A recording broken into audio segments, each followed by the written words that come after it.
Shalom, selamat pagi. Masih semangat? Hari ini puncak Pentakosta ya. Kita harus semangat ya, karena Roh Kudus ada di sini. Puji Tuhan, Tuhan kami bersyukur Tuhan buat pagi hari ini. Buat pagi yang Kau sediakan bagi kami. Kalau kami ada Tuhan, itu semua karena anugerah-Mu.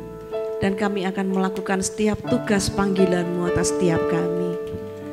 Pagi hari ini Tuhan di puncak Pentakosta Tuhan Roh Kudus dicurahkan atas setiap kami. Dan biarlah Tuhan kami bersemangat kembali Tuhan. Kau mau bangkitkan semangat kami. Kau mau bangkitkan api kami Tuhan. Api pencurahan Roh Kudus yang mula-mula Tuhan dibangkitkan atas setiap kami Tuhan. Roh Kudus yang berintervensi atas setiap kami Bapa di dalam nama Tuhan Yesus. Kau berkati Tuhan untuk jemaat-Mu yang dalam perjalanan ke gereja-Mu Tuhan. Tuhan hantar tidak kurang suatu apapun. Dan biarlah Tuhan Kau yang akan berikan kerinduan bagi setiap kami Tuhan. Untuk lebih lagi melayani Engkau sesuai dengan panggilan dan talenta kami. Terima kasih Bapa. Engkau yang memegang setiap tangan kami. Engkau kudus.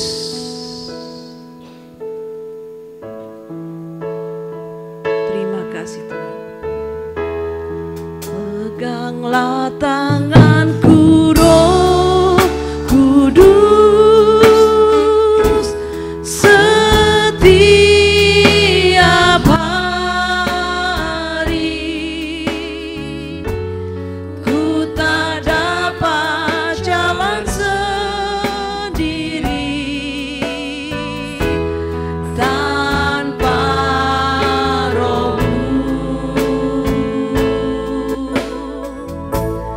bawalah diriku kepada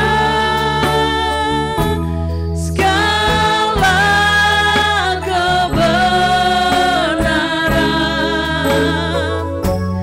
agar ku tidak tersesat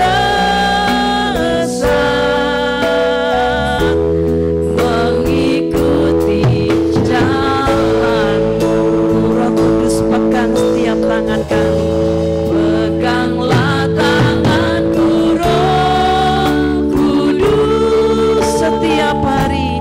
Setiap hari ku tak dapat jalan sendiri tanpa Roh-Mu. Bawalah diriku kepada segala kebenaran, agar ku tidak tersesat mengikuti jalan-Mu. Mengikuti jalan-Mu. Kudus, kudus,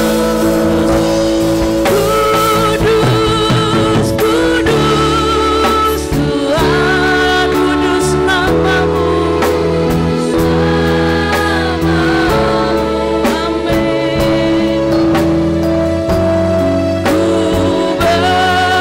bersyukur dalam simfoni indah, simfoni indah, ajaib-ajaib Tuhan,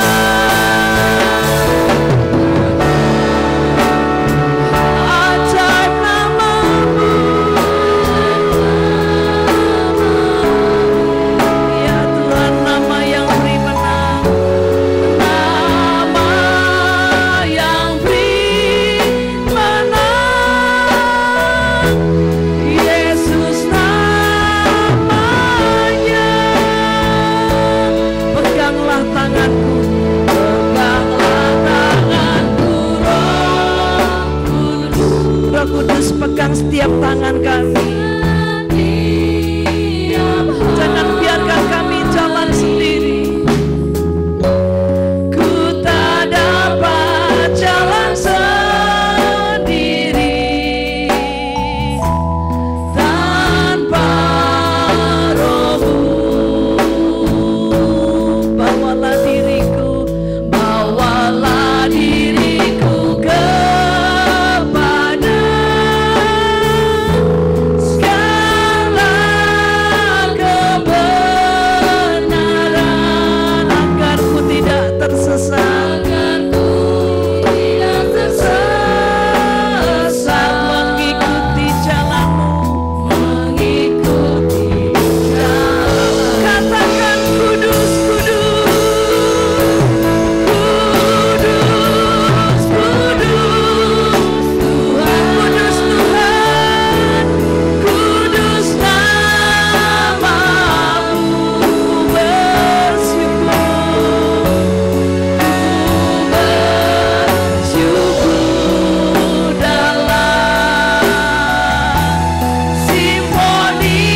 kekudusan-Mu Tuhan.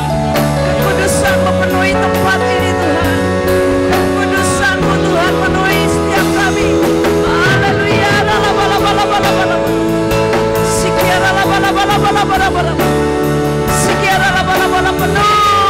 Penuh dengan kekudusan Allah. Penuh melimpah.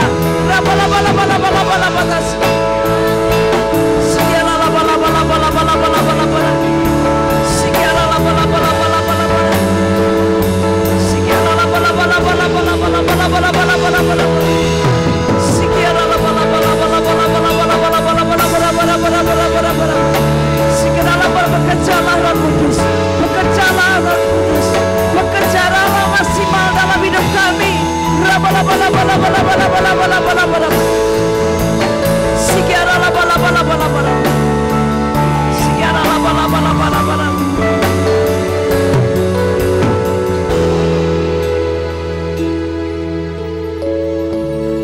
Kudus, kudus Tuhan, kudus Engkau Tuhan, kudus nama-Mu,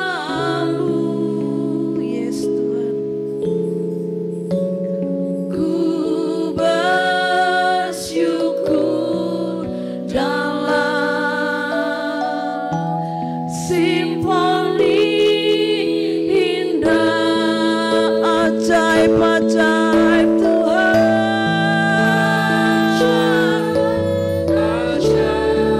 Ajaib Engkau Tuhan,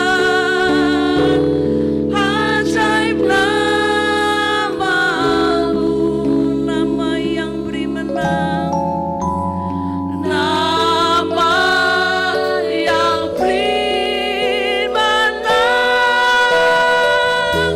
Yesus namanya. Kudus, kudus Tuhan, kudus. Mari jemaat kita bangkit berdiri. Kudus nama-Mu, ku bersyukur, ku bersyukur dalam simfoni indah, ajaib-ajaib, ajaib-ajaib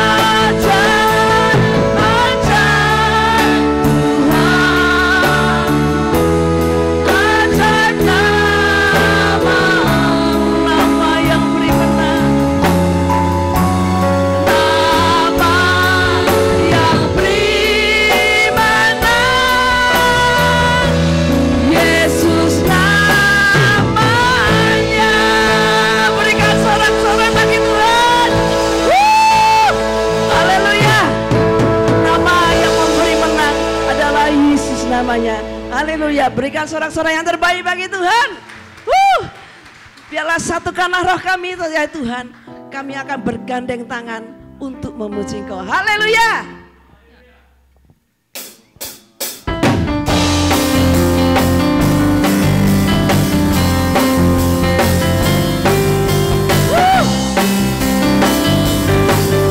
Satukanlah roh kami ya Tuhan, bergandeng tangan kami semuanya dalam hadirat-Mu, dalam hadirat-Mu kami menyembah-Mu. Curahkanlah, curahkanlah roh-Mu atas kami. Satukanlah roh kami ya Tuhan, satukanlah roh kami ya Tuhan,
Amin.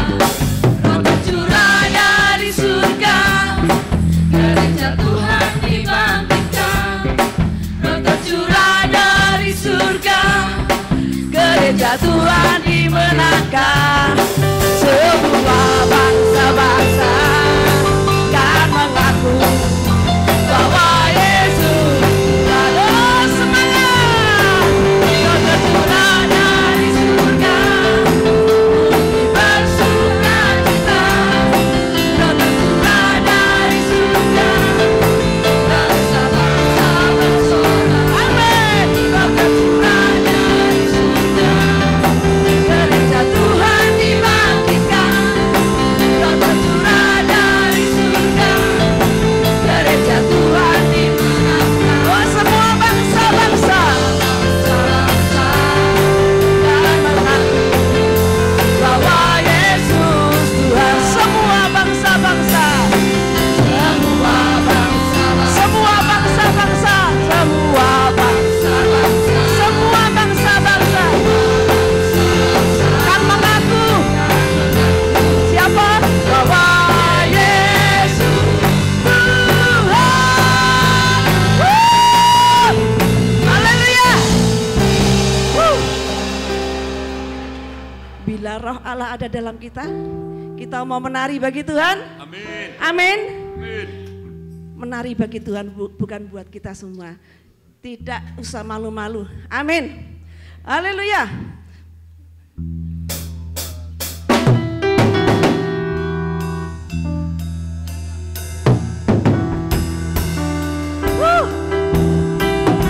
Roh Tuhan ada di tempat ini.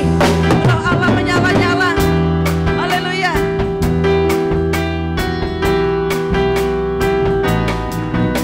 Bila roh Allah ada di dalamku, bukan menari seperti dan menari.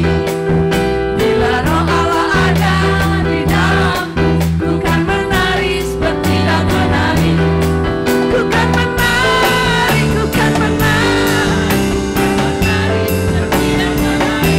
Menari bagi Tuhan. Ku kan menari seperti dan menari. Bila roh Allah ada di dalamku, bukan menari seperti dan menari. Bila roh Allah ada di dalamku, bukan menari seperti dan menari. Ku kan menari, ku kan menari, ku kan menari seperti dan menari. Bukan menari seperti dan menari. Musik memuji Tuhan. Kita menari bagi Tuhan. Haleluya. Kita goyangkan tubuh kita untuk kemuliaan nama Tuhan. Bila roh Allah ada di dalam, Bukan tertawa, Tuhan tertawa. Hahaha. bila roh Allah ada di dalamku, bukan tertawa, hahaha. Bukan tertawa, bukan tertawa, bukan tertawa, hahaha. Bukan tertawa, bukan tertawa, bukan tertawa, hahaha. Sekali lagi, bila roh Allah ada di dalamku, bukan tertawa, hahaha. Bila roh Allah ada di dalamku, bukan tertawa, hahaha. Bukan tertawa, bukan tertawa, bukan tertawa, hahaha. Bukan tertawa, bukan tertawa, bukan tertawa, hahaha. Bukan tertawa, hahaha. Sekali lagi, bukan tertawa, hahaha. Haleluya. Haleluya. Biarlah roh kita tetap menyala-nyala dalam Tuhan. Dan kita akan melayani Tuhan lebih sungguh. Amin. Pencurahan Roh Kudus hari ini, pencurahan yang terbesar di dalam nama Yesus. Biarlah rohmu menyala-nyala dan layanilah Tuhan. Yes. Amin.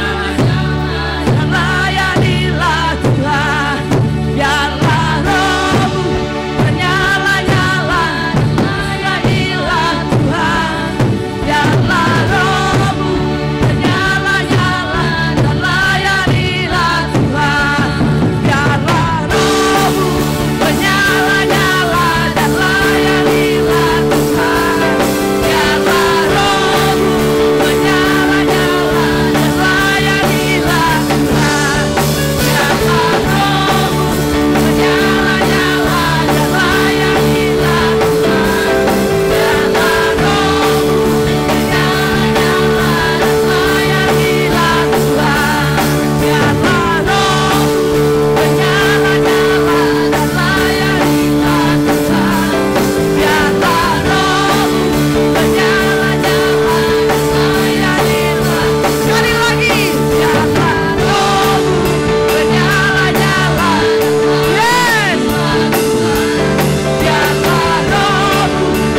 Apinya sudah menyala? Amin. Amin, haleluya. Kita akan siapkan hati kita. Kita akan mengingat kasih Tuhan. Sambil persembahan, mungkin. Ingat kasih-Nya, ingat kebaikan-Nya. Amin. Dan anugerah-Nya selamatkanku.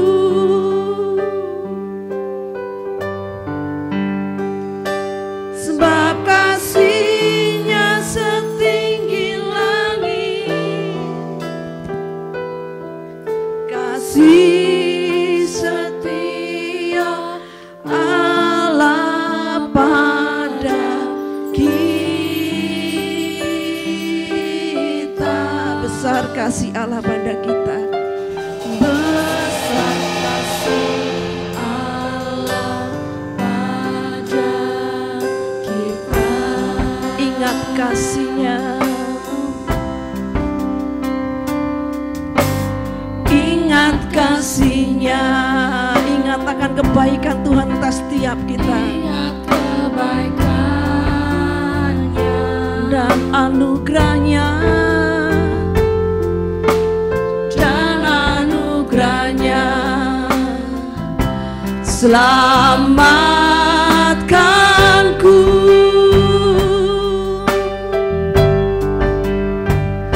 Sebab kasih-Nya setinggi langit, kasih setia Allah, kasih setia Allah pada kita. Besar kasih Allah,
persembahan yang sudah kami kumpulkan. Dan biarlah itu Tuhan untuk kepujian nama-Mu. Kau mau kuduskan setiap persembahan ini Tuhan. Kau yang akan berkati setiap tangan-tangan yang sudah memberikan maupun belum sempat memberikan. Tuhan, Kau berkati dalam setiap usaha pekerjaannya Tuhan. Engkau yang Tuhan yang memberikan keberhasilan.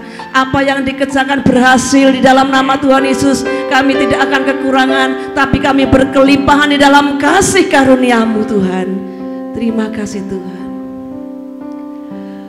Ku takkan lupa, yes Tuhan, kasih-Nya, ku takkan lupa.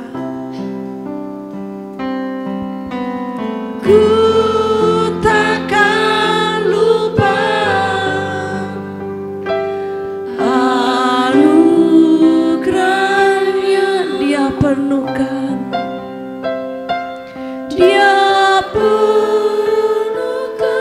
Dia penuhkan, Dia penuhkan, Dia puaskan, Dia puaskan hasratku, ku takkan lupa.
Kami tidak pernah lupa akan kebaikan Tuhan.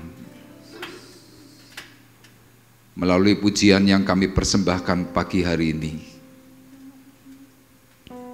kembali kami diingatkan akan kasih Tuhan yang melimpah atas diri kami.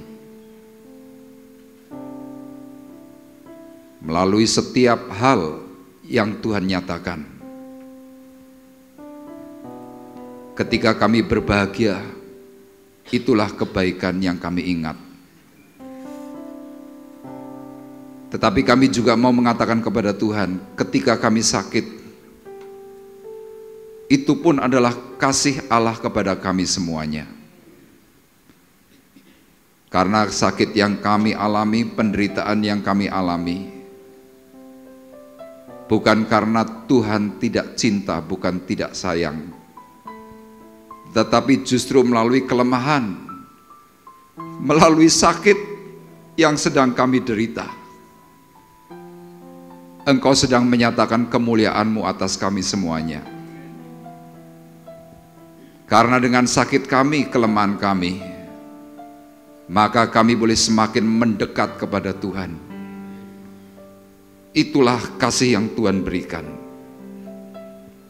Dan biarlah Tuhan pagi hari ini, suara firman-Mu berbicara kepada kami, berbicara secara khusus, sehingga kami boleh paham, kami boleh mengerti, kenapa Tuhan memberikan monumen kehidupan atas kami semuanya. Berkati hamba-Mu yang sebentar akan menyampaikan suara firman-Mu. Berkati seluruh sidang jemaat Tuhan yang sudah memuji mempermuliakan nama Tuhan. Dengan kuasa urapan dari tempat yang maha tinggi, Roh Kudus yang menaungi, menolong dan memberikan hikmat atas kami. Terima kasih Bapa di sorga. Kami siap menerima firman-Mu dengan ucapan syukur dari hati kami. Di dalam nama Tuhan Yesus Kristus kami sudah berdoa. Dan kita semua yang siap diberkati oleh Tuhan bersama-sama berkata, amin. Puji Tuhan, kita beri sorak-sorai yang meriah buat Tuhan kita. Haleluya. Puji Tuhan. Shalom. Haleluya. Bapak Ibu, hari ini kita memasuki Pekan Pentakosta, hari yang ke-10. Ya, ini adalah puncak. Nah, sesuai dengan apa yang ditulis dan dikatakan oleh firman Tuhan, ketika puncak Pentakosta itu terjadi, maka ada satu lawatan yang dahsyat, lawatan yang besar. Bahkan firman Tuhan mengatakan seperti lidah api yang menyambar setiap orang yang percaya. Nah, Bapak Ibu, pagi hari ini saya mengingat sebuah hal, yaitu berbicara tentang monumen. Ya, tolong ditampilkan untuk slide pertama. Semua bangsa punya yang namanya monumen. Kalau di Indonesia itu ada monumen yang paling terkenal, yaitu Monas, monumen nasional. Nah, peristiwa Monas kenapa didirikan? Salah satunya karena mengingat akan kemerdekaan Indonesia. Ya, kurang lebih di tahun berapa, 70-an mungkin. Monas atas prakarsa dari Bung Karno kemudian didirikan supaya apa, orang mengingat bahwa ada sebuah peristiwa besar di tanggal 17 Agustus tahun 45, ada hal yang sangat penting untuk Indonesia, yaitu tentang merdeka. Nah, hari ini kalau orang di Indonesia ditanya, di mana Monas? Orang langsung menjawab, di Jakarta. Nah, di Jakarta ada monumen-monumen yang lain. Ada Tugu Tani, ada monumen Lubang Buaya, kemudian monumen-monumen yang lain banyak didirikan. Semuanya ada cerita, ada sejarah, ada peristiwanya. Termasuk mungkin di Temanggung juga ada monumen. Di Semarang ada monumen Tugu Muda. Nah, kalau di luar negeri di sini ada gambaran, ada Menara Pisa, ada Big Bang, ada Menara Eiffel, kemudian ada Patung Liberty. Semuanya kalau diceritakan itu sesuatu yang luar biasa. Nah, peristiwa itu selalu diingat kapan waktu kita bisa melihat monumen yang didirikan. Nah, tetapi ada orang-orang tertentu kadang-kadang menganggap bahwa sebuah monumen itu adalah ya sudah cuma bentuk menara atau mungkin patung yang kadang-kadang mungkin tidak mempunyai makna. Tetapi kalau orang yang pernah melihat sebuah peristiwa, ya misalkan contoh kayak peristiwa Lubang Buaya, orang begitu melihat patung dari gambaran para pahlawan yang masuk lubang buaya itu, mereka lihat patungnya saja langsung apa? Terenyuh. Mereka bisa nangis, mereka bisa tersentuh, mereka bisa histeris. Kenapa? Karena mengingat sesuatu yang penting. Nah, demikian juga kita, di dalam kehidupan semua manusia termasuk saya, termasuk Bapak Ibu, pasti kalau Bapak Ibu mau ingat, saudara pasti punya monumen. Pasti itu. Nah, tinggal masalahnya monumen itu menjadi berarti atau tidak. Kalau buat saya, monumen yang saya alami, yang saya masih ingat sampai detik ini, yaitu ketika Tuhan tangkap saya. Kalau saya ingat itu, saya ingat mengerikan. Hampir 3 tahun saya perlu satu proses yang kuat, keinginan yang kuat dari dasar hati saya. Saya berkata, saya harus sembuh. Sampai hari ini monumen itu tercatat dalam hati. Mungkin orang tidak tahu. Dan ketika saya terus ingat monumen itu, dulu saya pernah berkata kepada Tuhan, Tuhan, hari ini aku sudah punya monumen yang hidup. Nah, monumen itu menjadi sebuah peringatan yang penting. Kemudian saya berkata, Tuhan, kalau nanti aku dipulihkan, aku akan melayani Tuhan sepenuh hati, sepenuh waktu. Saya serahkan hidup kepada Tuhan. Saya tinggalkan semua pekerjaan. Kenapa? Saya punya monumen. Bapak Ibu mungkin juga hari ini juga sama. Cuma masalahnya diingat atau enggak. Saya masih ingat suatu hari mungkin beberapa tahun yang lalu, ya saudara kita Hindra ada di sebelah kiri saya. Dia sudah terjun dalam pelayanan. Kemudian dalam pelayanan tiba-tiba ada satu rasa kendor. Tiba-tiba dia diizinkan sakit, kalau tidak salah sampai 2 kali. Kemudian dia menghadap saya, dia berkata begini, Pak Arief, kalau saya kembali mau melayani boleh enggak? Saya tanya, kamu mau melayani apa, Andra? Ya, nata kursi, nyapu ngepel, saya mau. Saya tanya, kenapa? Saya mau balas kebaikan Tuhan. Kemarin waktu saya sakit, Tuhan sembuhkan. Buat Hindra itu monumen. Sampai hari ini dia setia. Bapak Ibu mungkin punya monumen yang lain. Apa penyakitmu hari ini? Saudari Rini ini punya monumen yang tidak akan pernah bisa lupa. Ginjalnya tinggal 1.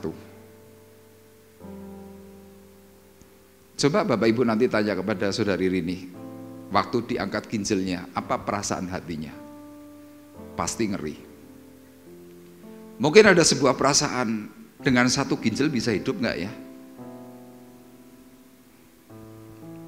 Faktanya sampai hari ini dia sehat, segar, bisa cingkrak-cingkrak. Karena sesudah ginjalnya diangkat, dia pun berkata, aku mau giat melayani Tuhan. Jadi sebuah monumen.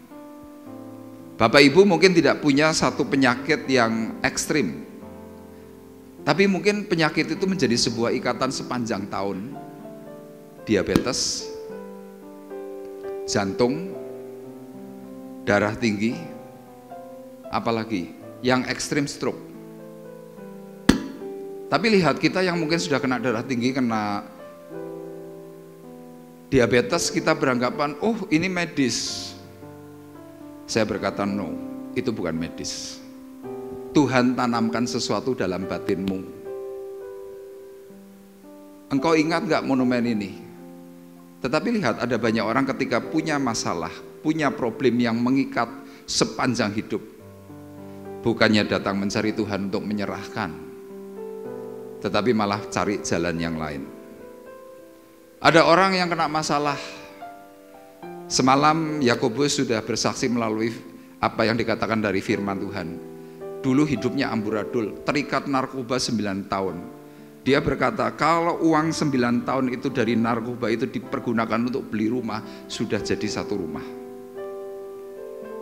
Apa peristiwa yang membuat dia bertobat, kemudian dia punya monumen? Kalau Bapak Ibu pernah dengar kesaksiannya, dia karena dioyak-oyak oleh polisi, menjadi apa? Target operasi DTO. Ngeri. Coba sekarang ditawari, mau main narkoba lagi enggak? Tidak mau. Monumen itu melekat erat. Tapi apakah itu menjadi sesuatu yang membekas? Makanya pagi hari ini saya memberikan tema. Tema yang saya berikan pagi hari ini adalah memelihara monumen kehidupan yang dari Tuhan. Mari Bapak Ibu, ya saya ajak setengah menit. Apa monumen kehidupan yang Tuhan berikan dalam dirimu? Mungkin anakmu nakal, mungkin suamimu amburadul, keluargamu ada yang amburadul, engkau tidak berdaya menghadapi situasi, engkau pernah terpuruk sampai nggak punya duit, itu monumen. Yang lalu saya melayani seorang ibu, jantung Jantung itu besarnya kurang lebih cuma seginilah, lebih besar sedikit. 80% dari jantungnya itu terisi daging. Dan ajaib, tidak mati. Ketahuannya hanya melalui apa? Sebuah keinginan iseng-iseng, waktu itu dia mengantar mertuanya pergi ke rumah sakit untuk cek jantung. Kemudian di rumah sakit itu ada tulisannya, pemeriksaan jantung diskon 50 atau 70%. Ibu ini berpikir, mumpung murah, cek. Ketika dicek, dokter berkata, ibu, jantung ibu ada benjolan. Masih belum khawatir. Periksa yang kedua, ibu, benjolannya agak besar. Belum terlalu khawatir, akhirnya ke Singapura. Di Singapura dinyatakan, ibu, jantung ibu yang 100% terisi dengan daging tumor 80%. Tapi yang aneh, orang ini tidak sesak nafas, jantungnya semuanya iramanya normal. Tapi dokter mengingatkan, kalau ini nggak dioperasi, katup jantung ibu nanti bisa tiba-tiba mungkin lepas, mati. Singkat cerita dioperasi, berhasil. Dan sejak hari itu dia punya monumen, sampai hari ini terus diingat. Dia kalau ingat itu selalu nangis. Kena pujian yang mungkin tidak terlalu menyentuh buat orang biasa. Nangis habis-habisan. Dan nangisnya mungkin gak cukup 1-2 jam, bisa 1 hari. Kenapa dia ingat, Tuhan itu baiknya luar biasa. Apa monumenmu hari ini?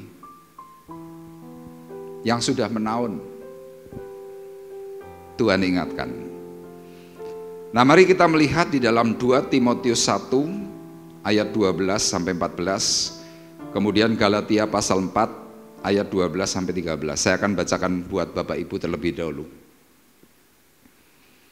2 Timotius 1 ayat 12 sampai 14. Ya, ketika itu Paulus mendapat kepercayaan dari Tuhan untuk menjadi penginjil. Dan kemudian dalam ayat 12 Paulus berkata, itulah sebabnya aku menderita semuanya ini.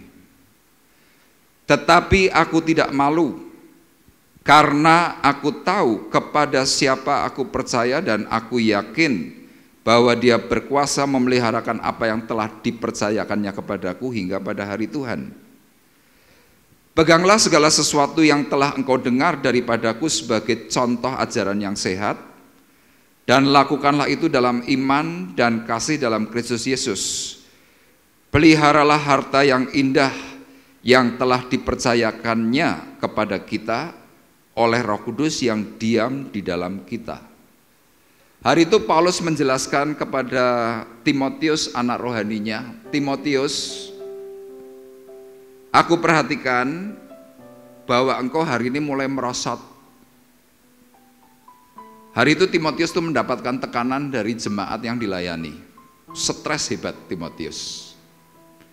Dan Timotius itu nyaris gak kuat. Nah, ketika tidak kuat itulah kemudian Paulus menuliskan suratnya kepada Timotius. Dia ceritakan, Timotius, aku disebut rasul, aku disebut pemberita Injil atau penginjil. Aku sebagai orang yang diutus oleh Tuhan. Paulus menceritakan, aku menderita semuanya ini.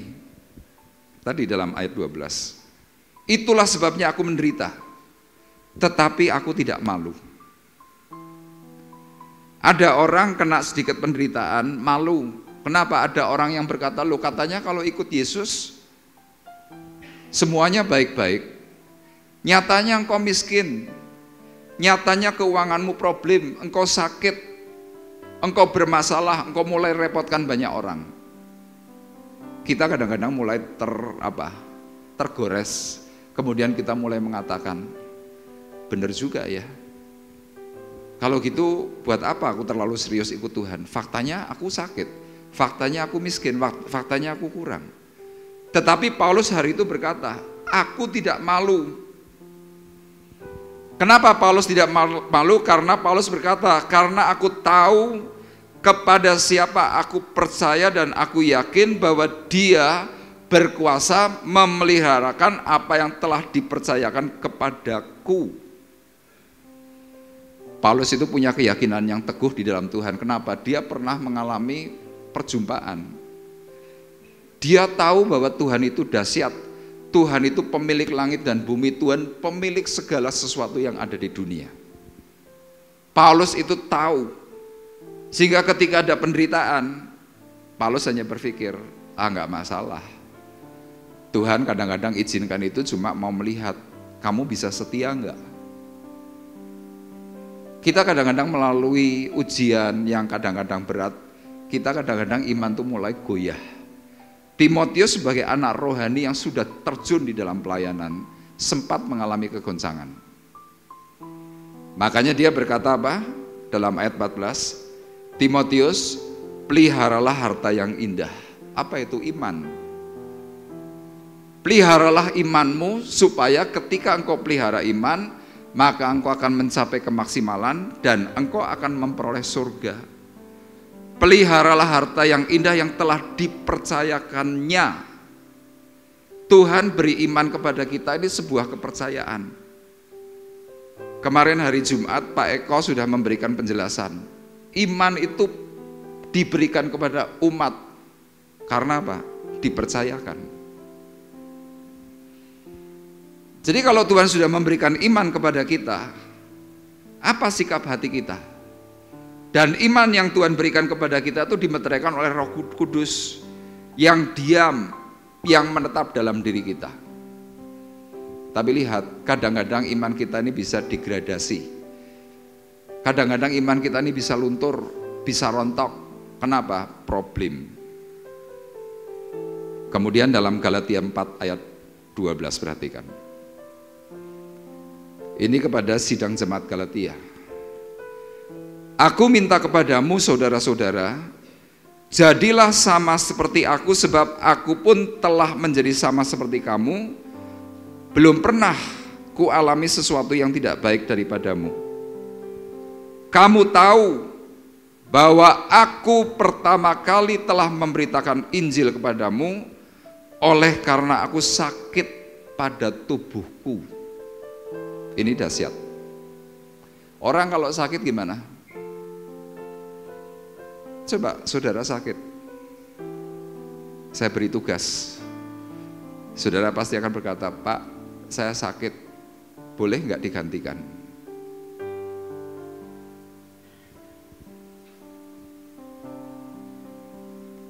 Saudara mengalami sesuatu yang mungkin agak nggak sehat, ada pelayanan, Pak, saya nggak ikut.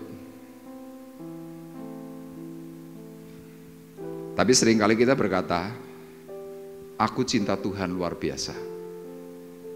Tetapi kalau kita sakit, kita menghindar. Saya berkata, itu bukan orang yang cinta. Orang yang cinta, apapun, pasti dia mau bayar. Ada nih di Semarang sebuah peristiwa. Orang tuanya itu kepada sang anak tuh cintanya luar biasa. Cinta. Minta apa diberi. Mobil kasih, handphone yang paling mahal kasih, semua istimewa. Tetapi suatu hari anak ini masih muda, ketemu dengan seorang wanita, masih muda juga. Singkat cerita, hatinya terpaut, jatuh cinta. Orang tuanya bilang, nak, belum waktunya, nanti kalau sudah agak besar, kamu boleh pacaran. Mamah ini kuno, mamah ini payah, wong aku cinta kok. Terjadilah pelarangan. Tidak boleh nyupir, tidak boleh pergi berduaan. Tapi kalau dikasih supir, boleh silahkan pergi. Sang anak tetap berkata, aku perginya inginnya berdua. Singkat cerita, larangan itu semakin keras. Dan singkatnya, anak itu berkata, aku minggat dari mamah, aku pergi. Semua orang berkata, jangan, nanti kamu susah. Jangan, nanti kamu gak punya uang yang cukup. Jangan, tetap minggat. Singkat cerita dicari, ketemu, ditanya sama temannya, kenapa kamu minggat? Cinta. Orang cinta tuh berani korban. Tapi kalau kita berkata aku cinta Tuhan, sedikit masalah kabur, minta maaf, itu bukan cinta. Kita dengan mudah mengatakan aku cinta, tapi coba diberi tugas yang sedikit berat, agak nggak cocok dengan seseorang, kita langsung berkata no. Rasul Paulus berkata, kamu tahu bahwa aku pertama kali telah memberitakan Injil kepadamu oleh karena aku sakit pada tubuhku. Tafsir mengatakan sakitnya Paulus itu ada beberapa. Ada yang berkata kena lepra, karena di surat Galatia berkata orang ketemu aku tuh sampai jijik. Tapi kalau kita melihat dari perjalanan perjumpaannya Paulus dengan Tuhan, Paulus itu kena glaukom. Saudara tahu glaukom? Bola mata itu mengalami tekanan besar sehingga apa? Bola mata itu bisa mencotot keluar. Sehingga Paulus berkata, aku kalau menuliskan surat kepada jemaat dengan tulisan yang besar-besar. Kemudian tafsir yang ketiga, Paulus itu kena rabun senja, sudah nggak bisa ngelihat. Bapak Ibu bisa bayangkan orang kalau kena glaukom, kepala itu juga kayak mau pecah.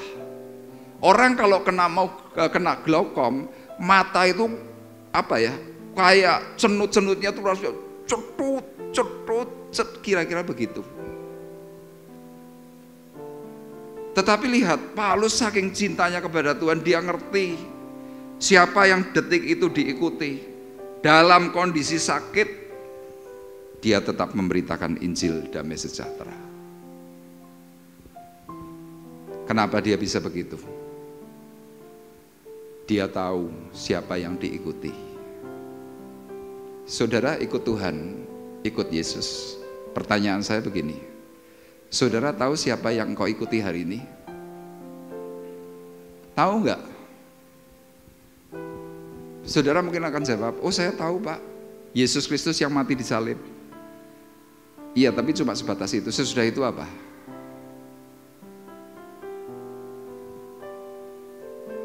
Jujur suatu hari nanti kalau kita berhadapan dengan Tuhan yang realistis, saudara nanti akan malu. Makanya firman Tuhan berkata, Paulus berdoa, aku berdoa supaya kamu nanti dapat bertahan berdiri di hadapan Tuhan. Orang kalau nanti suatu hari ketemu Tuhan, Tuhan akan berhadapan muka dengan muka. Orang yang hidupnya tidak sesuai dengan apa yang Tuhan katakan, kita tidak akan pernah bisa menghadap Tuhan. Ini aku nggak bisa. Saudara langsung rontok, saudara langsung gemeter, saudara langsung bersimpuh.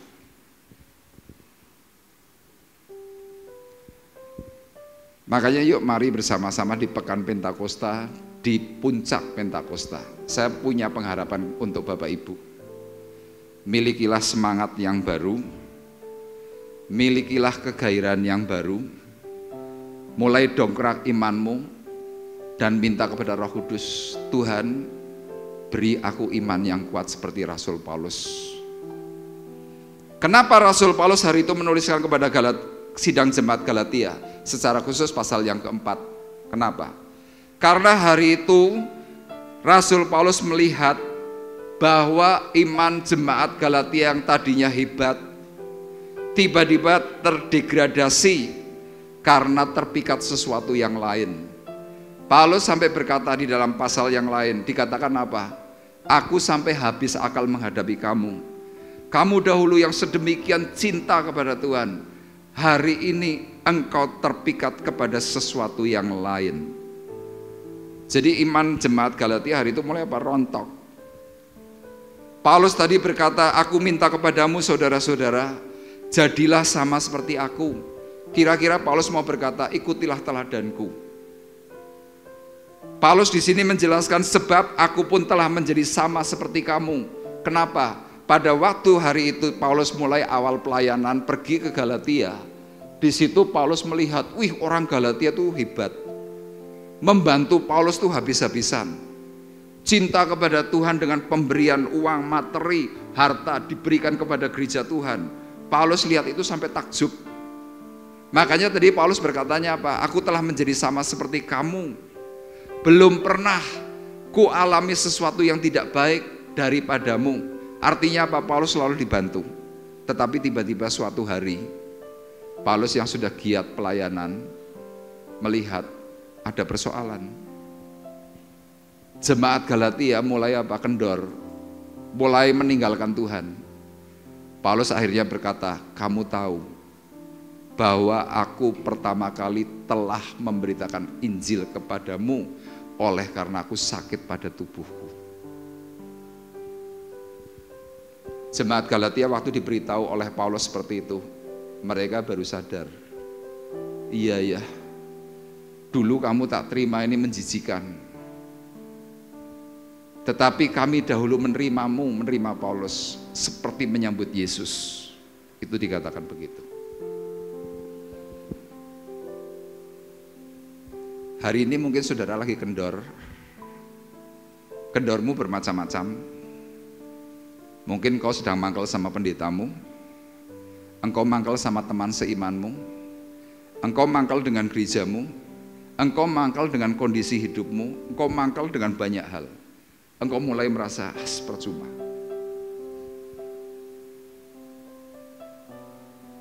Bapak Ibu perlu ingat, waktu Tuhan itu sudah semakin dekat. Gak lama lagi pasti Tuhan datang. Semuanya sudah komplit kok. Tinggal tunggu kuotanya itu cukup atau enggak.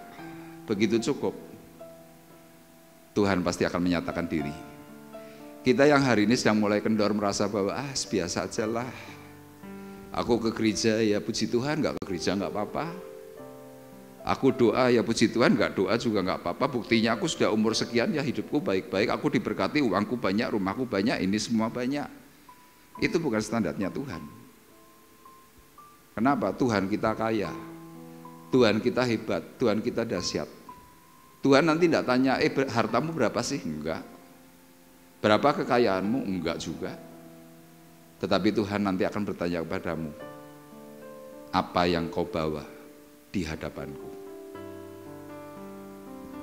Makanya ada sebuah pujian yang berkata begini. Pujiannya itu berkata, Yesus bertanya kepada kita, adakah iman di bumi ini? Saat dia datang kedua kalinya untuk menghakimi dunia. Apa yang kau buat selama hidupmu? Adakah iman di hatimu? Tuhan kan membenarkan umat pilihannya yang sungguh berharap padanya. Apa yang kau buat selama hidupmu? Adakah iman di hatimu? Tuhan kan membenarkan umat pilihannya yang sungguh berharap padanya. Itulah yang Tuhan tanyakan. Kamu bawa iman enggak? Engkau bilang, oh aku bawa kekayaan. Kekayaanmu ditinggal. Orang kalau dikubur cuma pakai apa sih? Sepatu. Mungkin cuma sepatu Keds, nggak mungkin sepatu Belly, nggak mungkin Nike dan sejenisnya. Paling pol sepatu Big Boss. Engkau pakai jas yang pernah dipakai seumur hidupmu. Engkau punya kacamata, kacamatanya dipotel. Kadang mungkin kau punya Alkitab dikatutke. Semua ditinggal. Kita nih mau bawa apa? Paulus melakukan itu semua. Makanya saya mau ingatkan kepada Bapak Ibu, tujuan daripada firman Tuhan pagi hari ini adalah apa? Mengalami terobosan iman dalam Tuhan. Mengalami kemaksimalan. Yuk kita mulai breakthrough, bikin terobosan. Yuk kita mau adakan titik balik. Kapan? Waktu engkau ingat, aku punya monumen. Terutama saudara yang mungkin pernah kena COVID. Maaf, yang mungkin pernah cengep-cengep, yang pernah butuh oksigen, yang hari itu harganya mahal. Engkau waktu ingat itu selalu berkata, wah puji Tuhan, Tuhan tolong aku. Tapi lihat yang bablas gimana? Waktu saudara perlu sebuah oksigen yang cuma begini toh.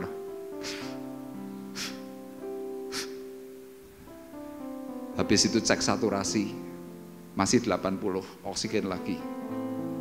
Oksigen kalau dihitung waktu pas berat-beratnya itu butuh waktu cuma berapa? 40 menit, tabung tanggung itu habis. Coba dihitung 40 menit 100.000, 40 menit 100.000, 40 menit 100.000. Kenapa tadi pujian yang pertama berkata, ingat kasih-Nya, ingat kebaikan-Nya,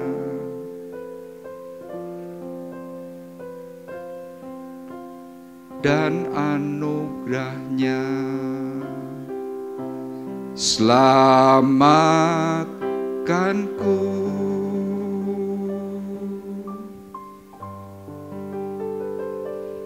Sebab kasih-Nya setinggi langit,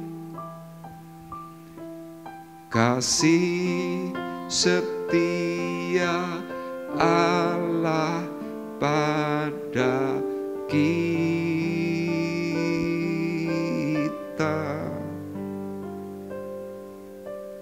Besar kasih Allah pada kita. Saya kalau ingat lagu ini, saya ingat kejadian 23 tahun yang lalu. Saya ngomong sendiri, ketawa sendiri, nangis sendiri dalam hitungan detik. Kalau itu bukan karena kasih Tuhan, hari ini saya sudah di rumah sakit jiwa. Di rumah sakit jiwa. Bapak Ibu pernah ke rumah sakit jiwa? Di sana ada banyak orang yang aneh. Ada orang yang cuma begini tok. Ada yang setiap hari dodok, tangannya sambil begini-begini. Ada yang setiap hari cuma gini, berjam-jam. Hari ini saudara semuanya sehat, amin. Duduk bisa kepenak. Kemarin hari Jumat, ada seorang yang datang dari Semarang minta didoakan di sini. Dia bilang kepada saya, Pak Arif, saya duduk begini nggak bisa loh Pak. Saya kalau ibadah 1 jam, tulang ekor saya tuh kayak mau patah. Ganjelnya tuh harus tebel. Dia tanya, kenapa ya Pak Arif? Saya bilang, coba serahkan hidupmu untuk Tuhan. Dulu Pak Ian pernah ngalami itu, ketika dia nyerahkan hidup pada Tuhan, sembuh. Gitu ya Pak? Iya. Saya nyerahkan hidup pada Tuhan. Hari ini saya bisa bicara banyak kepada Bapak Ibu dengan kesaksian-kesaksian. Jadi ketika saudara sakit, saudara problem, saudara apapun, Tuhan sedang membawa siapapun mengalami terobosan iman dalam Tuhan. Tapi kalau saudara nggak pernah sakit, engkau mapan seumur hidup, maaf, saya berani pastikan, sudah imanmu segitu tok. Engkau mau cerita yang macam-macam apapun, mana buktinya? Tapi coba saudara yang terpuruk, doamu mesti ngejos. Coba bandingkan orang yang punya hal yang lebih dari materi. Coba doanya dibandingkan dengan orang yang nggak punya, beda. pasti menyentuh orang yang lagi susah. Nah, sekarang kita mau belajar mengapa Paulus bisa memelihara monumen kehidupan. Mengapa Paulus itu bisa mengalami terobosan dalam iman. Ya, kita akan eksposisi Kisah Para Rasul 9 ayat 1 sampai 23. Judul perikopnya adalah Saulus bertobat. Kita perhatikan. Hal yang pertama, mengapa Paulus ini bisa memelihara monumen kehidupan? Yang pertama, karena Paulus ini mengalami perjumpaan dengan Tuhan. Jadi saya mau katakan kepada Bapak Ibu, perjumpaan dengan Tuhan itu adalah bagian yang paling penting. Saya akan bacakan dalam Kisah Para Rasul pasal 9 ayat 1 sampai 9. Firman Tuhan berkata demikian. Sementara itu berkobar-kobar hati Paulus untuk mengancam dan membunuh murid-murid Tuhan.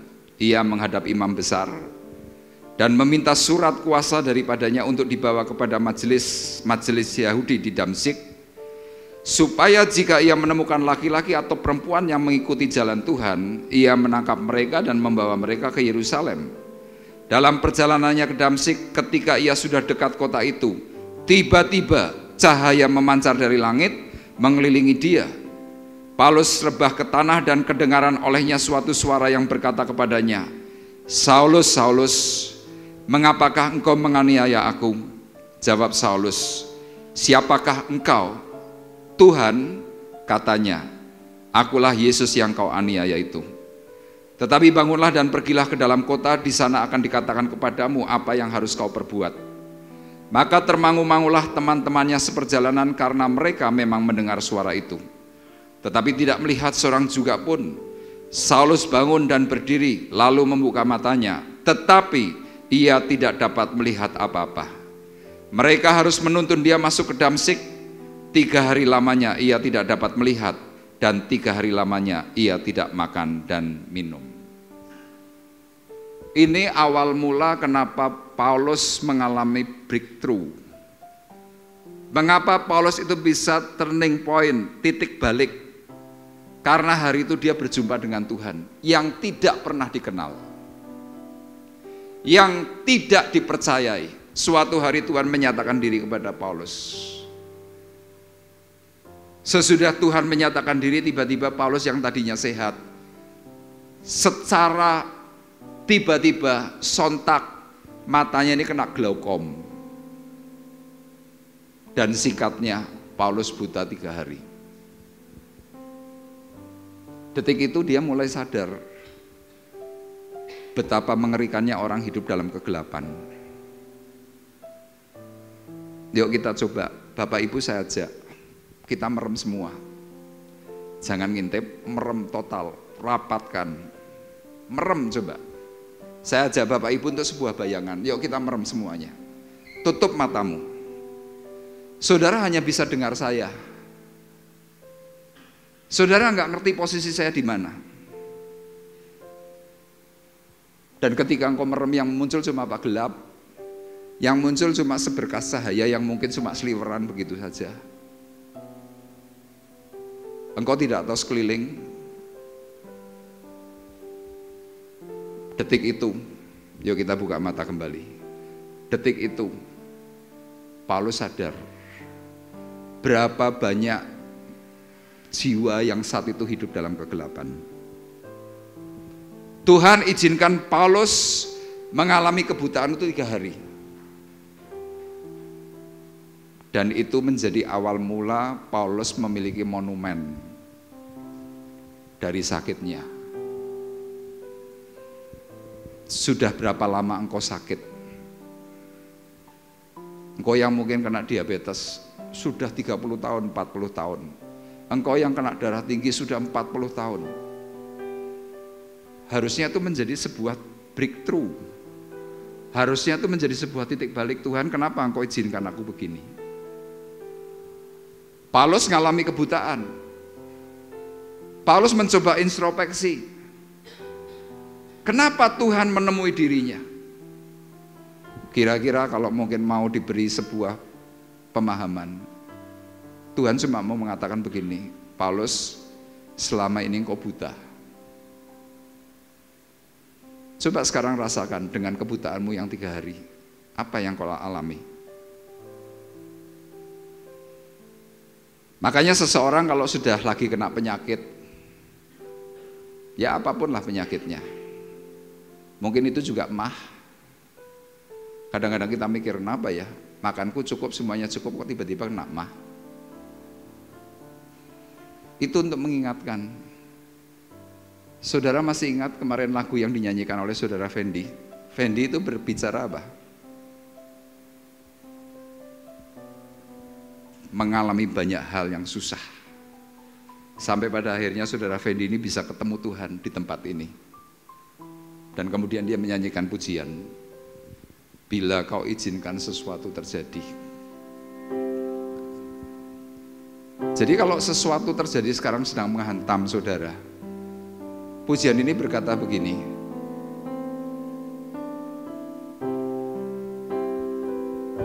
bila kau izinkan sesuatu terjadi,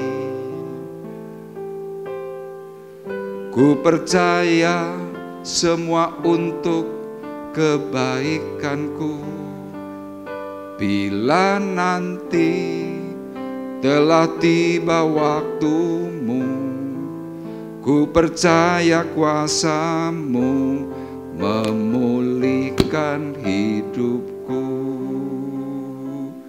Waktu Tuhan pasti yang terbaik, walau kadang tak mudah dimengerti. Lewati cobaan, ku tetap percaya waktu Tuhan pasti yang terbaik. Amin. Hari ini saudara bisa melihat saya rapi, bisa ngomong di mimbar, waktu bicaranya pun cukup panjang. Ini yang Tuhan tadi katakan melalui pujian. Kalau sesuatu itu terjadi, ku percaya semua itu untuk kebaikanku. Dulu saya waktu kena masalah pertama kali, kentir, kerasukan bertahun, saya nanya, Tuhan, aku gak punya keturunan gila loh. Tuhan, orang tuaku, nenek moyangku semua baik-baik, kok aku begini? Bila kau izinkan sesuatu terjadi. Engkau yang hari ini kena jantung, Tuhan izinkan. Engkau hari ini kena penyakit apapun, Tuhan izinkan. Bila nanti telah tiba waktumu, ku percaya kuasa-Mu memulihkan hidupku. Yuk naikkan pujian ini.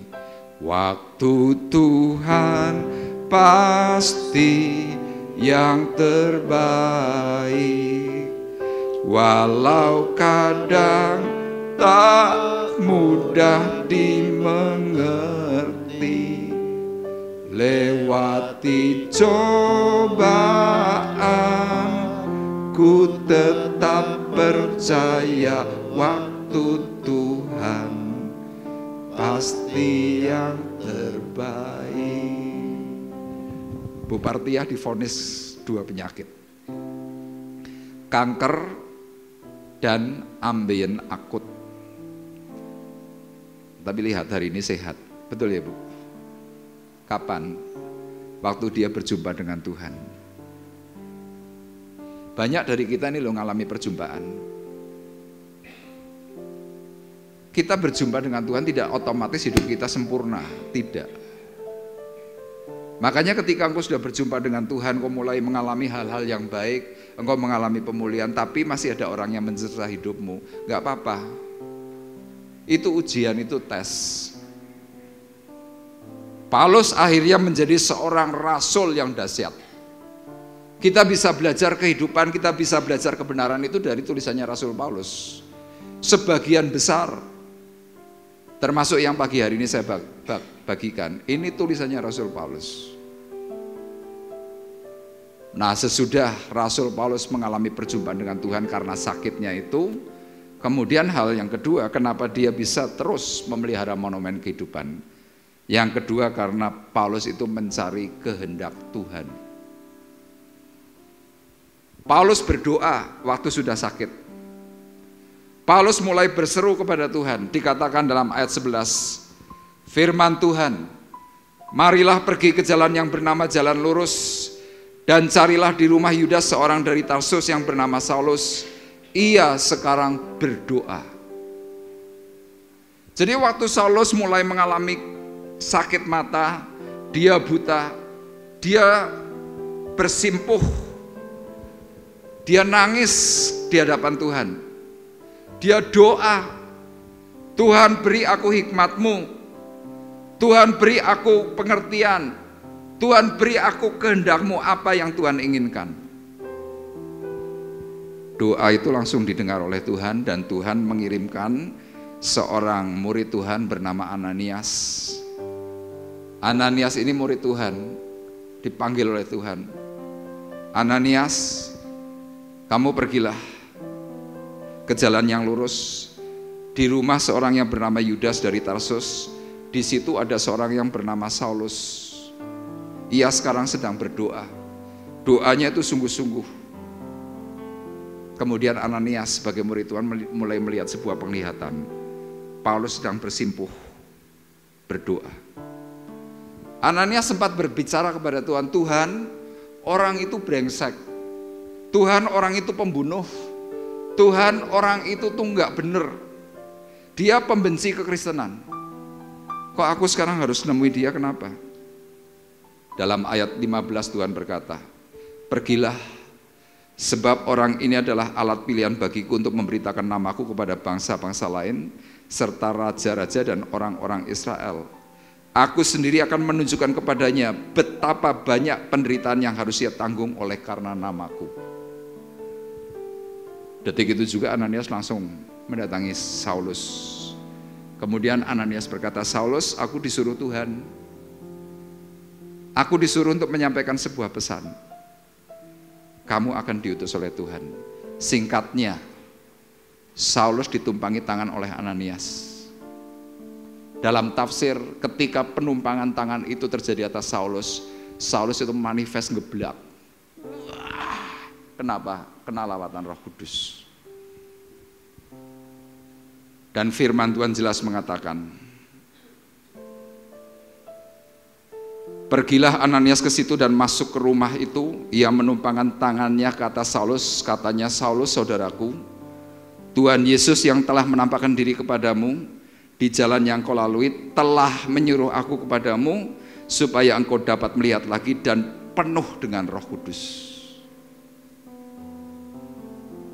Bapak Ibu, saya beritahu, dalam pekan Pentakosta itu ada penumpangan tangan. Penumpangan tangan itu supaya apa? Impartasi Roh Kudus itu terjadi. Tuhan Yesus pernah memberikan sebuah cerita. Ada anggur baru dengan kerbat lama. Anggur baru itu Roh Kudus, kerbat lama itu tubuh. Orang yang kerbatnya lama, kepenuhan Roh Kudus secara otomatis pasti manifest. Ada yang teriak, ada yang nangis, ada yang cuma mukuli begini, ada yang bermacam-macam. Itu bukan action. Paulus mengalami manifest. Kenapa manifest itu terjadi? Kerbat lama ini kadang-kadang terisi dengan roh lain. Dahulu saya sewaktu dilayani dengan penumpangan tangan, roh yang keluar dari tubuh saya itu 153 roh dalam waktu 3 hari. Setiap hari saya ketika ditumpang tangani oleh Pak Pendeta Titus almarhum, saya histeris, saya manifest, saya sambil getar gak karu-karuan. Tuhan sedang bersihkan itu dengan apa? Kuasa urapan Roh Kudus. Makanya orang kalau kena lawatan Roh Kudus rata-rata pasti tumbang. Tumbang tidak standar harus geblak, kadang bisa ke depan, Kadang bisa nangis, kadang cuma greget begini, bermacam-macam itu manifest. Manifest itu macam-macam, tidak hanya geblak. Kadang saudara tiba-tiba berbahasa roh. Kenapa Roh Kudus itu masuk? Makanya kita perlu belajar siapa itu Roh Kudus. Tuhan kirimkan Roh Kudusnya dalam peristiwa Paulus melalui Ananias. Dan firman Tuhan di sini memberikan sebuah catatan, dan seketika itu juga seolah-olah selaput gugur dari matanya sehingga ia dapat melihat lagi. Ia bangun lalu dibaptis. Dibaptis artinya apa? Penyerahan diri. Tuhan, ini loh aku serahkan hidupku. Kemarin Ibu Saragi menyaksikan selama pekan Pentakosta, Pak Saragi yang sebelumnya datang dengan tongkat, jalannya pun agak susah. Kalau tidak keliru hanya datang 2 atau 3 hari. Tiba-tiba suatu hari ada yang bertanya, loh Pak, tongkatnya mana? Pak Saragi bersaksi, bukan di mimbar di depan sana. Saya sembuh. Malam-malam tiba-tiba saya sehat. Tiba-tiba saya pulih. Pak Saragi hari ini datang dengan gagah, tanpa tongkat, beri kemuliaan untuk Tuhan Yesus Kristus. Itulah sebabnya ada pujian yang berkata apa? Tiada yang mustahil dan tiada yang sukar bila Roh Allah sedang bekerja.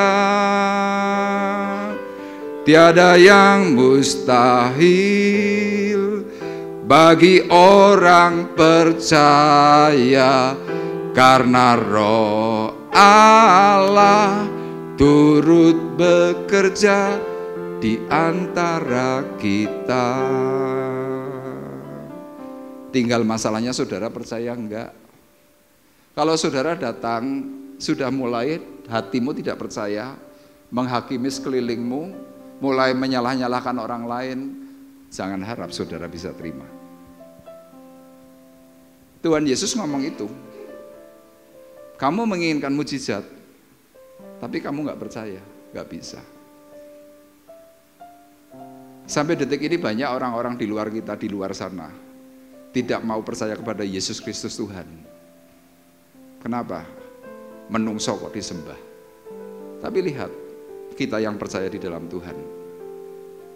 Saya masih ingat Ibu Sian ini tuh loh di tengah. Beberapa waktu yang lalu, mungkin setahun yang lalu datang, maaf, wajahnya puyuh. Wajahnya nggak punya semangat. Saya cuma bilang, Cik, rajin ibadah. Cari Tuhan sungguh-sungguh. Nanti pasti terjadi perubahan. Saya datang mengunjungi, saya beritahu, gak usah khawatir, gak usah takut. Roh Kudus pasti tolong hidupmu. Hari ini Bu Sianain kelihatan segar, anaknya mulai terjun dalam pelayanan. Apakah itu karena pendetanya? Bukan. Apakah gara-gara full timernya? Bukan. Karena dia mau cari Tuhan, Tuhan temui, Roh Kudus menolong. Paulus pada akhirnya mengerti betapa dahsyat dan betapa baiknya Tuhan. Itulah sebabnya kemudian dia menyerahkan diri dibaptis. Ketika dia sudah dibaptis, apa yang terjadi? Yang terakhir, yang ketiga, Paulus mendedikasikan hidup hanya untuk Tuhan. Kita perhatikan ayat 19-22. Dan setelah ia makan, pulihlah kekuatannya. Saulus tinggal beberapa hari bersama-sama dengan murid-murid di Damsyik. Ketika itu juga, ia memberitakan Yesus di rumah-rumah ibadat dan mengatakan bahwa Yesus adalah Anak Allah. Semua orang yang mendengarkan hal itu heran dan berkata, bukankah dia ini yang di Yerusalem mau membinasakan barang siapa yang memanggil nama Yesus ini? Dan bukankah ia datang ke sini dengan maksud untuk menangkap dan membawa mereka ke hadapan imam-imam kepala? Akan tetapi Saulus semakin besar pengaruhnya dan ia membingungkan orang-orang Yahudi tinggal di Damsyik karena ia membuktikan bahwa Yesus adalah Mesias. Beberapa hari kemudian orang Yahudi merindingkan suatu rencana untuk membunuh Saulus. Waktu Saulus tahu siapa Tuhan yang diikuti, siapa Tuhan yang dijumpai, firman tadi berkata seketika itu juga ia memberitakan Yesus di rumah ibadat. Galatia pasal 1 ayat 16 berkata, berkenaan menyatakan anaknya di dalam aku, supaya aku memberitakan dia dari antara bangsa-bangsa bukan Yahudi. Maka sesaat pun aku tidak minta pertimbangan kepada manusia. Paulus menuliskan kepada sidang jemaat Galatia pasal 1 ayat 16. Maka sesaat pun aku tidak minta pertimbangan kepada manusia. Artinya apa? Paulus detik itu serahkan hidupnya total. Tuhan, ini aku. Dia berdedikasi. Makanya dia berani menuliskan dalam surat Filipi, hidup adalah Kristus, mati adalah keuntungan. Saudara berani berkata hidup adalah Kristus, mati adalah keuntungan? Kalau saya berani berkata hidup adalah Kristus, mati adalah keuntungan. Makanya saya tidak pernah berhenti melayani meskipun saya sakit. 3 minggu yang lalu saya sakit, masuk UGD di sini. Karena setugas saya harus pergi ke Cilacap. Di Cilacap saya masuk UGD lagi. Dokter berkata, harus opnam. Saya tanya sama dokter, kenapa dok? Jantung bapak nggak bagus. Saya bilang, saya sakit mah dok. Disuntik apa? Aprotasol kalau nggak salah. Saya waktu itu didampingi oleh saudara Hindra. Dia berkata, wes opnam sik wae. Saya bilang enggak. Besok Rabu saya ada tugas di Temanggung. Saya tetap di dalam Tuhan untuk melayani. Bapak Ibu tahu kenapa alasannya? Saya cinta Tuhan. Paulus cinta Tuhan. Pak Bekti yang di Semarang itu loh, setiap hari jantungnya der, deg, deg, deg, deg, deg, deg, deg, deg, deg, ger. Pasangnya alat. Tapi dia tidak pernah berhenti untuk khotbah. Saya tanya sama Om Bekti, Om, kenapa nggak mau istirahat? Om mau balas kebaikan Tuhan. Hanya ini yang bisa dibalas. Jadi kalau saudara mengatakan cinta, saudara berkata kasih kepada Tuhan, apa deskripsi cintamu? Cinta itu deskripsinya cuma satu, menderita. Engkau cinta kepada seseorang, kau pasti menderita. Sama, Yesus cinta kepada kita, kepada saya dan saudara. Dia menderita untuk saya. Saudara hari ini punya pasangan, waktu saudara pacaran, wih cintanya setengah mati. Pacarmu angel, tapi karena saudara cinta, penderitaanmu dilek, ora apa-apa. Tak kawin, lu nakal lu, ora apa-apa, cinta, menderita. Makanya saya mau berkata kepada Bapak Ibu, kalau saudara berkata, aku cinta kepada Tuhan, sepertinya Paulus. Orang cinta kepada Tuhan itu berani memberikan diri untuk Tuhan. Tanda-tanda orang yang memberikan diri untuk Tuhan apa? Berani memberi waktu untuk Tuhan. Waktu ibadah, waktu doa, dan waktu untuk nyembah. Tuhan sediakan namanya gereja. Apa itu gereja? Kumpulan orang percaya, bukan gedungnya. Tapi kalau kita berkata bahwa oh aku cinta Tuhan, tapi aku nggak punya waktu untuk Tuhan, bohong itu. Orang cinta Tuhan memberikan waktu, kemudian berani apa? Memberi materi. Sidang jemaat di Tesalonika memberi materi untuk pekerjaan Tuhan. Sidang jemaat di Galatia memberi materi untuk Tuhan. Dan bersyukur Bapak Ibu yang ikut 10 hari Pekan Pentakosta, Bapak Ibu yang ikut berdoa puasa, setiap sore di sini ada perjamuan kasih. Saya bersyukur kepada Bapak Ibu, limpah dengan makanan. Saudara berbagi kasih. Makanannya bukan makanan mewah loh. Makanannya semua sederhana, tapi semua berkata, lezat, enak. Kenapa? Dipenuhi ucapan syukur. Amsal berkata, buat apa kamu makan daging serumah tetapi kamu tidak bersyukur? Tapi coba yuk kita bersama-sama berbagi kasih. Ya sebentar di sini ada perjamuan kasih lagi. Saya nggak tahu siapa yang memberi. Tapi Tuhan kirimkan orang-orang yang memberi kontribusi, yang hatinya mulai tergerak. Jadi orang cinta Tuhan itu berani memberi materi, dan secara khusus orang cinta Tuhan itu berani memberi tenaga untuk siapa? Untuk Tuhan. Daya, dana, doa, 3D. Saudara ingin mempunyai cinta untuk Tuhan lebih? Amin. Yang mau ingin cinta kepada Tuhan lebih, coba angkat tangan. Kita akan berdoa minta Roh Kudus yang hari ini menaungi kita semuanya. Dan percaya apapun yang menjadi permasalahan hidupmu, ketika engkau sadar bahwa ini adalah waktunya Tuhan, maka tidak ada yang mustahil, engkau pasti diberkati oleh Tuhan. Bila kau izinkan sesuatu terjadi, ku percaya semua untuk kebaikanku.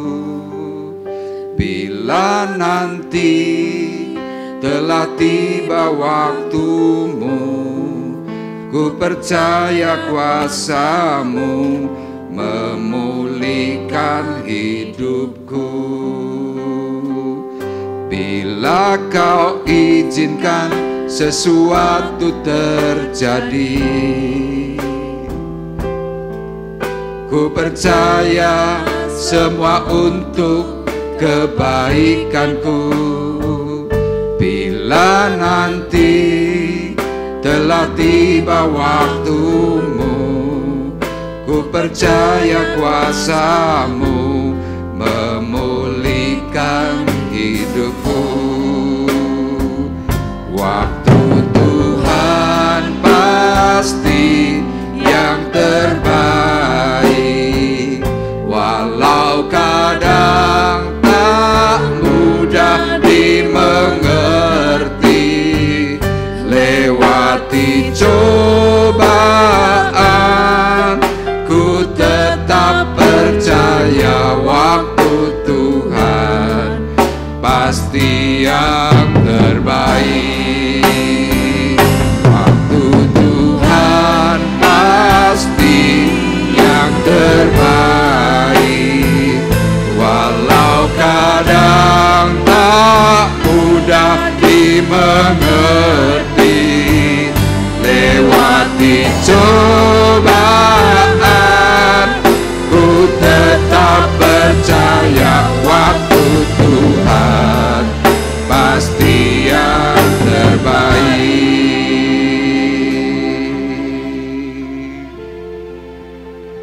Mungkin ada di antara Bapak Ibu yang mengatakan, Tuhan aku sakit,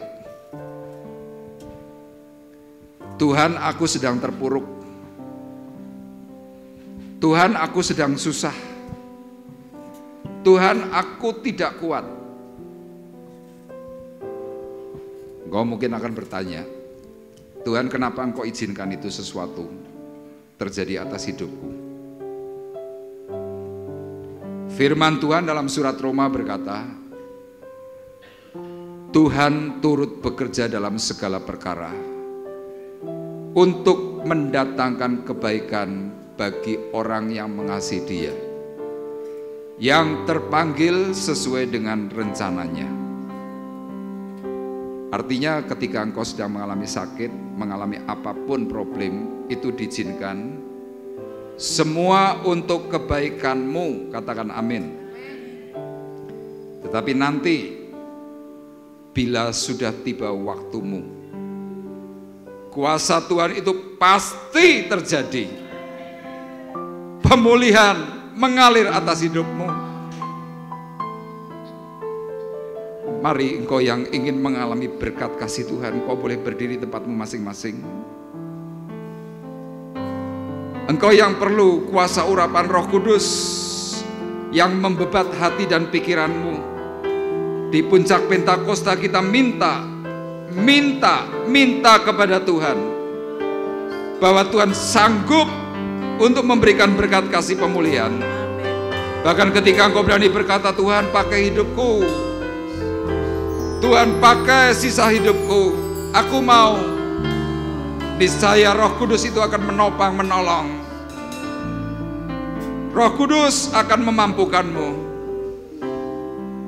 Dan kau yang sudah berdiri, maukah engkau maju ke depan untuk didoakan? Bila kau izinkan sesuatu terjadi, ku percaya semua untuk kebaikanku. Bila nanti telah tiba waktumu, ku percaya kuasa-Mu memulihkan hidupku. Bila kau izinkan sesuatu terjadi, ku percaya semua untuk kebaikanku. Bila nanti telah tiba waktumu, ku percaya kuasa-Mu memulihkan hidupku. Waktu Tuhan pasti yang terbaik. Engkau sedang tidak tahan dengan keadaanmu. Tuhan tahu. Tuhan tahu. Sekarang terima Roh Kudus yang membebat hatimu. Di dalam nama Yesus, api kemurahan, kemuliaan. Api kemurahan, api kemuliaan dinyatakan oleh Tuhan pagi hari ini. Kuasa, kuasa, kuasa, keteduhan dalam jiwa. Syarapatara syakara para saya lama Yes. Ya Tuhan, urapanmu, urapanmu, urapanmu, urapanmu mengalir Roh Kudus. Api kemuliaan dinyatakan. Yes, kekuatan baru dalam nama Yesus. Dalam nama Yesus, sakara para salamar. Di dalam nama Yesus, api kemuliaan. Tuhan berkarya atas saudara kami Aditya di dalam nama Yesus. Engkau terpanggil. Engkau perlu anugerah. Dinyatakan dalam Yesus. Syakara syara patara syara rasul. Yes, terima Roh Kudus. Roh Kudus memberikan hikmat kepadamu, memberikan hikmat, kasih mula-mula pertolongan dari Tuhan. Di dalam nama Yesus terjadi berkat pemulihan. Dalam nama Yesus. Syara para syara.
Pengurapan Roh Kudus yang berkarya mengalir.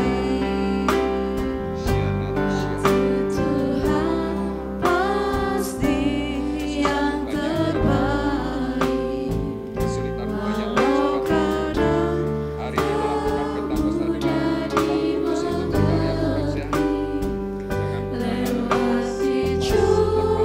Dalam nama Yesus pengurapan Roh Kudus mengalir.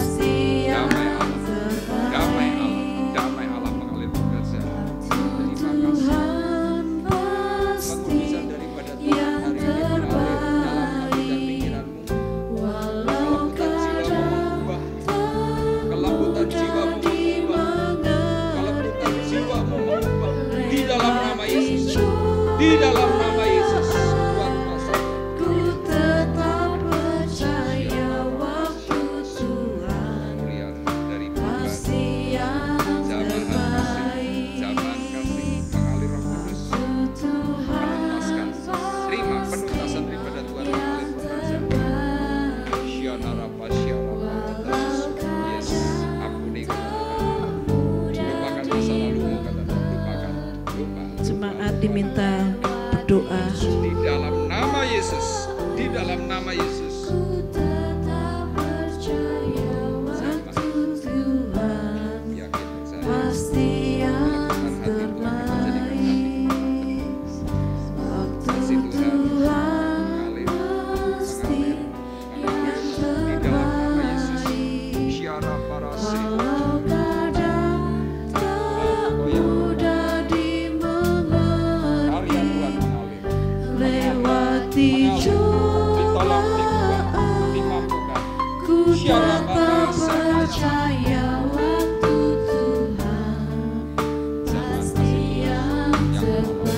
Tetap di dalam hadirat Tuhan.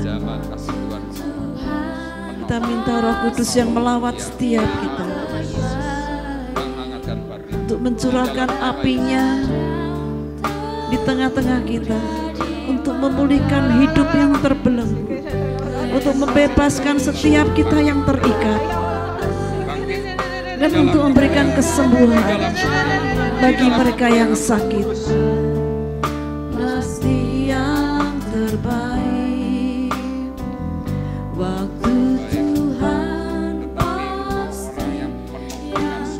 Engkau baik Tuhan, Tuhan tahu itu. Engkau baik Tuhan. Biarlah tercurah kuasa-Mu dari tempat yang maha tinggi. Kasih Bapa di surga itu hari ini mengalir dan dimulihkan, diberkati, memenangkan jiwa-jiwa. Terjadi kelepasan di dalam nama Tuhan Yesus. Terjadi pemulihan di dalam nama Yesus. Mengalir dengan kekuatan yang baru, bahkan berkat kasih pemulihan di dalam nama Yesus. Kuasa pengurapan mengalir atas mulut bibirmu, diurapi dan dipenuhi dalam nama Yesus.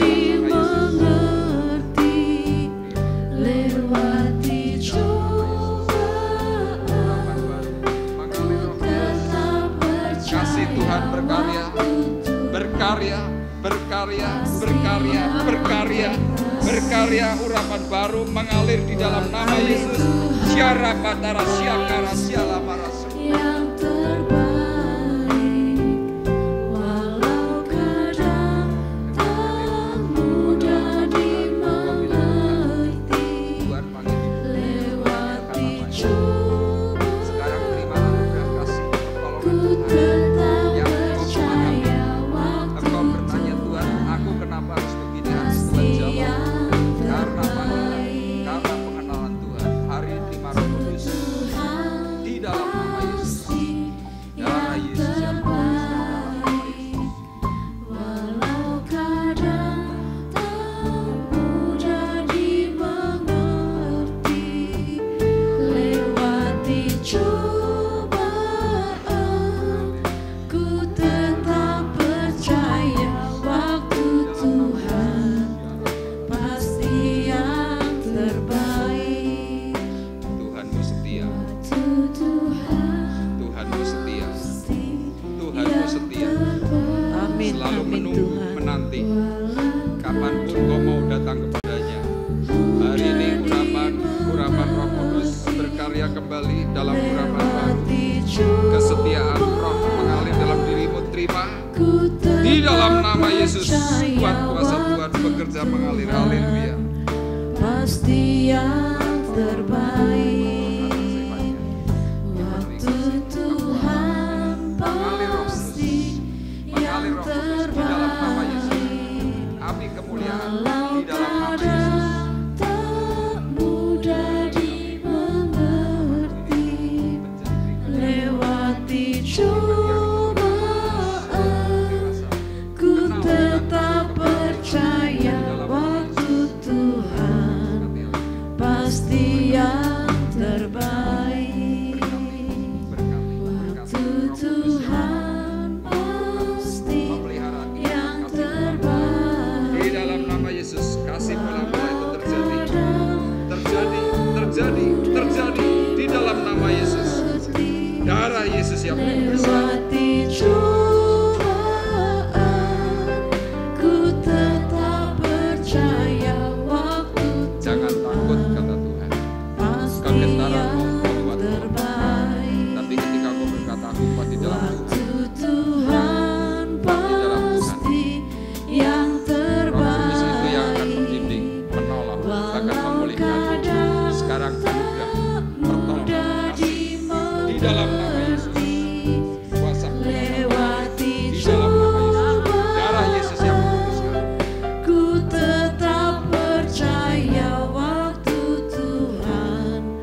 Ya, untuk anak-anak pemuda remaja bisa ke depan.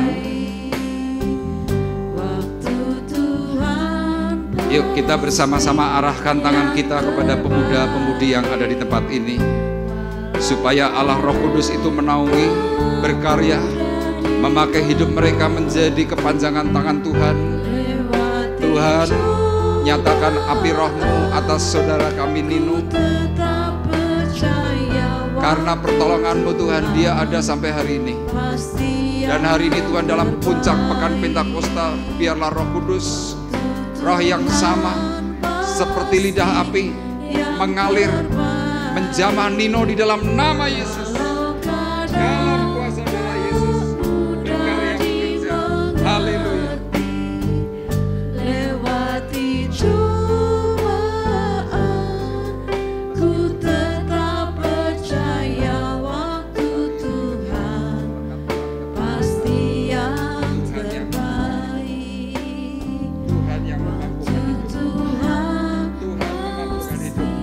yang Darah Yesus terbaik. memerdekakan, mengalir dalam kuat kuasa Roh Kudus, dalam karya kemuliaan di dalam nama Yesus. Lewati cobaan, ku tetap percaya waktu Tuhan pasti yang terbaik. Waktu Tuhan pasti yang terbaik. Walau kadang mudah dimengerti, lewati cobaan, ku tetap percaya waktu Tuhan pasti yang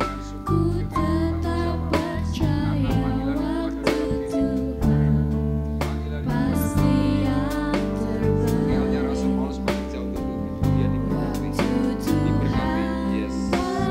Api kemuliaan, api kemuliaan dinyatakan dalam nama Yesus. Mudah dimengerti, Tuhan berkati Joshua, berkati Joshua, berkati Joshua, berkati Joshua di dalam nama Yesus.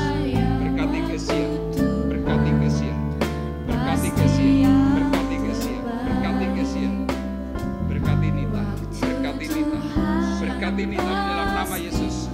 Berkati Krisli, berkati Kris, berkati, diberkati dalam kemuliaan. Berkati Angel, berkati Angel, berkati di dalam nama Yesus.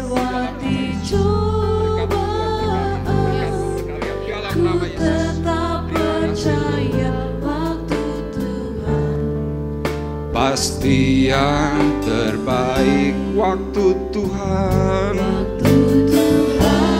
Pasti yang terbaik, walau kadang tak mudah dimengerti. Lewati cobaan,